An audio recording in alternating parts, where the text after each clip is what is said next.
जाबिर बिन अब्दुल्ला अंसारी का पुछो, अनस बिन मालिक का पुछो, वञो वञो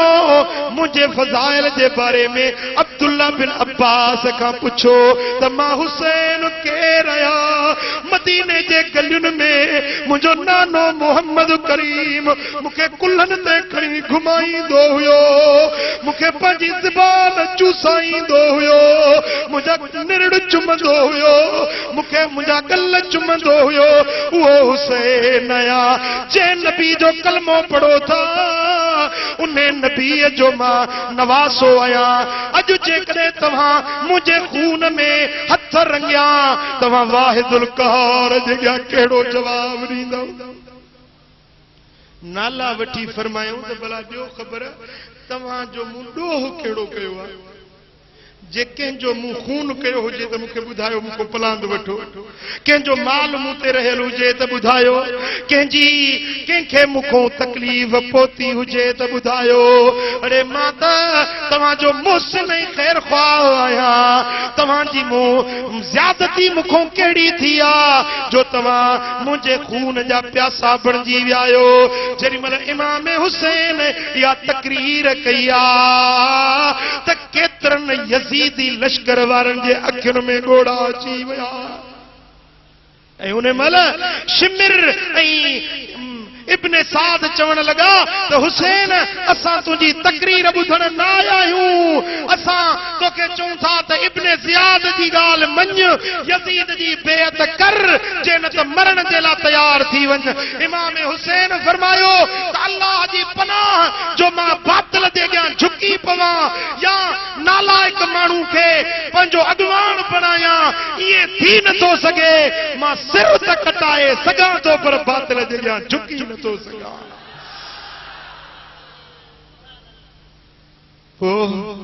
ॾहीं मुहर्रम जे सुबुह खां वठी जीअं काफ़िलो हुसैनी लुटबो रहियो, हिकु हिकु थींदा रफ़ीक ऐं साथी कुर्बान थींदा विया, सिर कटाईंदा विया, पर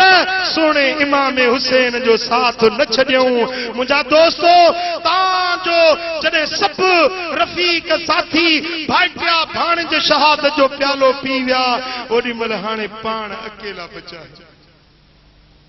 खेमे में आया मोकलाणी करण जे लाइ त हज़रत इमाम ज़ैनुल आबिदीन 13 सालनि जो बच्चो भाकुर चे पाए चे तो बाबा साईं अदे अली अकबर खे बि छॾी, अदे अली असगर भी कुर्बानी ॾिनी, बाक़ी मूं कहिड़ो ॾोह कयो आहे? बाबा साईं इएं वञण न ॾींदो मां, मूंखे इजाज़त ॾे त पहिरीं मां पंहिंजो सिर कुर्बान कयां। साईं प्यार जो भाकुर पाए फरमाइनि था बचड़ा ओ ज़ैनुल आबिदीन जे तूं बि शहीद थींदे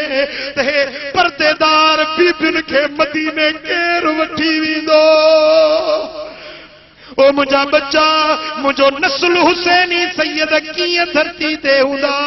ओ मुंहिंजा प्यारा पुटड़ा, तूं मुंहिंजो वारिस आहीं। हिन काफ़िले खे वठी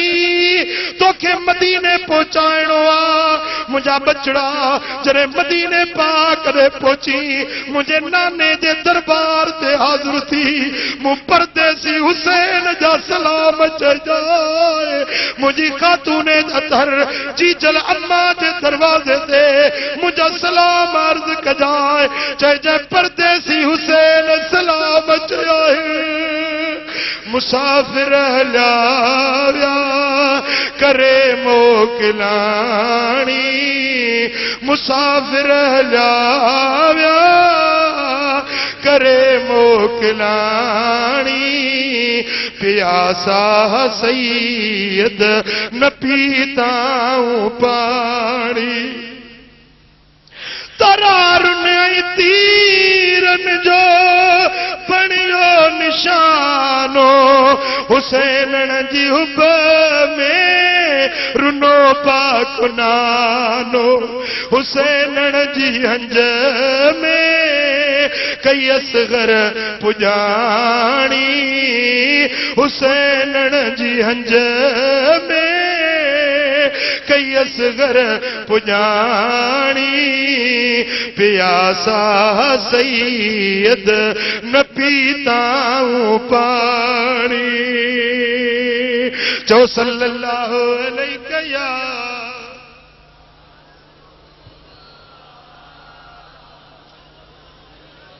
या रसूल अल्लाह। मुझा दोस्तो जेरी मला साईं हलण लगा है सैयदा सुके नारदी अल्लाह ताला नाचे भाकुर पातो टंगुन में चंबड़ी पवे थी पाण शफकत जा हथ फेराइन था। नंढड़ी न्याणी थी अर्ज करे बाबा ये हथ एड़ी शफकत त हाशमी घराने में यतीमन सा कई भी दिया छा अज मां यतीम बणजण वारी आया। साईं पंहिंजे न्याणी खे भाकुर पाए पेशानी चुम्मी फरमाइन था सकीना सब्र कजाए अज तुझो बाबो हुसैन तो को जुदा थियण वारो। जरी मल पाण घोड़े ते चढ़न था पंहिंजे मथे ते मुस्तफा दी पग बधऊं ऐं अमीर हमज़े जी ज़िरह पुठी मुबारक ते ओढ़ियूं मौला अली जी तलवार हथ में खयूं इमाम हसन जो पटको चेल मुबारक सां बधियुन ऐं मैदाने जंग में निकरन था। फरमाइन था आहे को जो हैदर जे बच्चे जो मुकाबलो करे। यजीदी लश्कर जा मंजल पहलवान वारे वारे सां ईंदा विया। इमाम हुसैन हिक ई तलवार सां जहन्नम रसीद कंदो वियो। जिए इमाम हुसैन टिन ॾींहंनि जो बुखारो उञारो जे पासे वञे पियो त यजीदी लश्कर जूं कंधियूं केराईंदो पियो वञे। जिए रिढूं ऐं बकरियूं वठी भॼंदियूं आहिनि ईअं यजीदी पोइते भॼी पिया वञनि। वाह हुसैन तुंहिंजी बहादुरी। इब्ने आमिर थो रिवायत करे त उन ॾींहुं इमाम हुसैन जा जोहर मूं पाण अखियुनि सां ॾिठा। खुदा जी इज्जत जो कसम खणी थो चवां मूं पंहिंजी ज़िंदगी में न हुसैन खां अॻु अहिड़ो बहादुर ॾिठो न हुसैन खां पोइ अहिड़ो बहादुर ॾिठो जहिड़ी बहादुरी आका हुसैन करबला में ॾेखारी। दुश्मन भी मञे पियो त वाह हैदर जे बच्चे जी बहादुरी पहलवानी। हाँ मुझा दोस्तो जरी मल जंग कंदे कंदे उन ही प्यास गालिब थिया मुझो सोनो हुसैन फुरात नदी रे वधियो आ। अगियो 4000 लश्कर सामो अची वने तो इमाम हुसैन के पानी ते पहुंचण नथा ॾियण। पाण फरमाइन था त मुखा बाद में अल्लाह ताला जल्ल शानहू तव्हां जे मथा कदे भी राजी कोन थींदो जो तव्हां मोहम्मद मुस्तफा जे बच्चन जो पानी रोकियो आ। मुझा दोस्तो हिक हिक थींदे कूफे जे बहादुरन के शामी फौज जे पहलवानन के तहे तेग कंदा विया जहन्नम में पहुंचाईंदा विया। उमर बिन साद रड़ कई त इए त सभनी बहादुरन के मारे छड़ींदो। ताके खबर नाहे त अली जो बच्चो आ। हाणे हिकु हिकु थी न लड़ाई कयोस सभई चौधारी हमलो कयोस चौधारी घेरो कयोस नरगे में करे वठोस। अल्लाह अल्लाह मोरे वारा थोरो याम ते हथ रख जाए। होडो 22,000 लश्कर घेरो करे वियो। हेडो हिकड़ो इमाम हुसैन होडो 22,000 लश्कर तीर वसाइण लगा। शिमिर चयो त हुसैन जे खेमन के लुटियो। जरी मल खेमन दे ज़ालिम वधाइन इमाम हुसैन लश्कर सिफूं चीरींदो खेमन दे वेझो वियो आ। फरमाए तो शिमिर छा तो में इंसानियत जो ज़रो भी न बचो आ जो अज मोहम्मद जे न्याणियुनि जा तूं खेमा लुटण जे लाइ आयो आहीं। यजीदियुन लश्करनि ने हुकुम ॾिनो त खेमन के बाहि लॻाई वञे। अल्लाह अल्लाह जरी मल खेमन के बाहि ॾिनी वई ओॾी महिल परदेदार न्याणियूं जेके तंबूअ जी छाव में हुयूं अॼु उहा छाव बि लही वई ऐं यज़ीदी वेझो अचण लगा और मल इमाम हुसैन फरमायो ए इब्ने साद कुछ तो शर्म धारी हाँ कुछ तो हयाल करी हाँ अज मुहम्मद मुस्तफा दे बचड़न दे तू जो कुत्तो लश्कर वधी रहो आ रोक इन्हन के अल्लाह अल्लाह इमाम हुसैन दे लफ्जन में को इंतहा दर्जे जो जलाल रोब हुयो दुश्मनन जा कदम उत्ते रुक जी विया पोइ ते वापस हटण लगा खेमन दे वधीक वेझो न वञन था ऐं चौधारी यजीदी लश्कर सोने इमाम हुसैन ते यलगार करे ॾिनी आ को तीर चुटे को नेज़ो हणे को भालो हणे ओॾी महिल नमाज जो वक़्तु थियो आ फरमाइनि था यजीदियो तरसो त हुसैन नमाज पढ़े वक्त नमाज दा पढ़न न देंदे मैं को शाम शहर दे रहवासी नमाज पढ़ा या महार छिका किदे वन्या अल्लाह रासी गैब विचों आवाज आई बचड़ा थी न उदासी जिदे वेसी चन बचड़ा अगू फिर काबा सही मुझा दोस्तों अड़े वक्त में मुझे सोने हुसैन ते जने सारो जिस्म जख्मी थियो आ घोड़े ता हेठ चन था सनान नाले कम बख्ता जेको अचे इमाम हुसैन के ज़िबह जो करे जियन के जानवर के कोई बुआ ये सोने हुसैन जो सिर मुबारक कत्ल करे खणी थो वने जिस्म मुबारक करबला जे धरती ते आ हिकड़ो पैर हम जालिम अचे थो इमाम हुसैन दी कमीज मुबारक लाहे थो ॿियो अचे थो त खांच मुबारक थो लाहे ॿियो अचे थो जेका चादर पातल हुई मुंहिंजे पाक हुसैन जी चादर लाहे खणी थो वञे ऐं एसी ताईं बि उन्हनि जी हियांव जी बाहि न ठरी पोइ 10 घोड़ा आणनि था इमाम हुसैन जे पाक जिस्म जे मथां घोड़ा डोड़ाइनि था